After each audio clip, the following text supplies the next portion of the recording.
Man-Made Global Warming by Maulana Wahiduddin Khan. It is generally held that Islam and science are separate from one another, the subject of Islam being different from the subjects of science. But there is one respect in which Islam and science are in total conformity with one another, and that is that what science is now making known through its discoveries has already been made known in Islam through revelation. The difference is only that Islam had made these predictions about things 1500 years ago in the 7th century AD, while science has discovered these same things only in recent centuries and particularly at the beginning of the 21st century. The Quran, the revealed book of God, directly addresses this issue.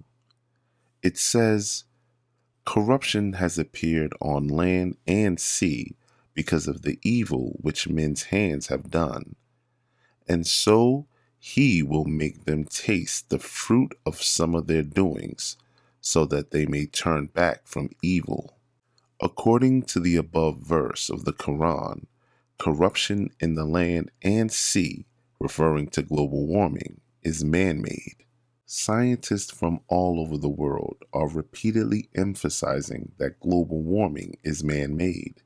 The sixth assessment of the IPCC climate report emphasized that climate change is of human origin and is global in nature. The Hindu, August 17, 2021 reports, "The impact of climate change on the atmosphere, oceans, and land is unmistakably of human origin, and this impact is picking up pace.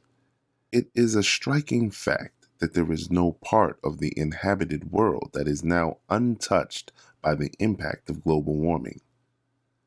The fourth assessment report of the IPCC report in 2007 came under the main heading, "Global Warming is Man-Made."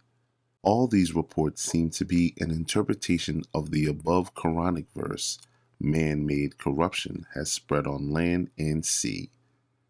This report also tells us that the atmosphere of the earth has now heated up to a degree far higher than that of the pre-industrial age. The level of the carbon dioxide in the atmosphere will soon be doubled. This report also tells us that because of this heat, the polar ice and the glaciers on the mountains are continuously melting.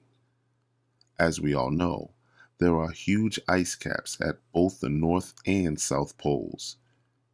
These are vast reservoirs of fresh water, but they are now melting at an alarming rate.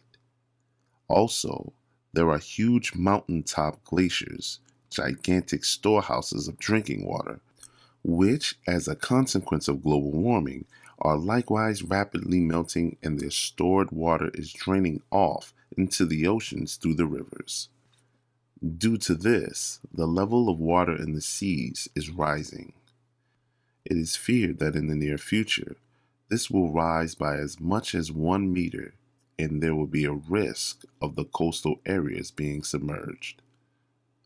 On the other hand, the non-coastal areas will suffer from an intolerable water shortage.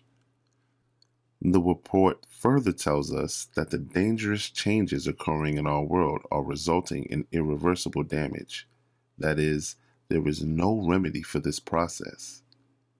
The report also tells us that as a result of these changes, the earth will be hit by droughts, which will seriously affect the life support system. All these occurrences are a direct result of human activities. According to the report, we are endangering all species on Earth. We are endangering the future of the human race. What is happening is not simply a matter of climate change. It is, in fact, a warning by the Creator. It is an intimation in advance of something which is going to take place in the very near future. It is meant to bring man to his senses, so that he may reform himself and save himself from God's chastisement. God provided for all kinds of necessary things in this world, but these things were not meant to be luxuries. They were meant, rather, to be merely facilities. For the truth is that God made this world purely as a preparatory ground, and man was required to build in it a heavenly personality so that he may inhabit the next eternal world of paradise. But man mistook those things provided by his Maker to be luxuries, and instead of preparing himself for paradise, he began building a paradise in this world itself. God continued to send warnings of different kinds, but man could not be brought to his senses. In this way, he forfeited the justification in the eyes of God to stay in this world for a further period of time.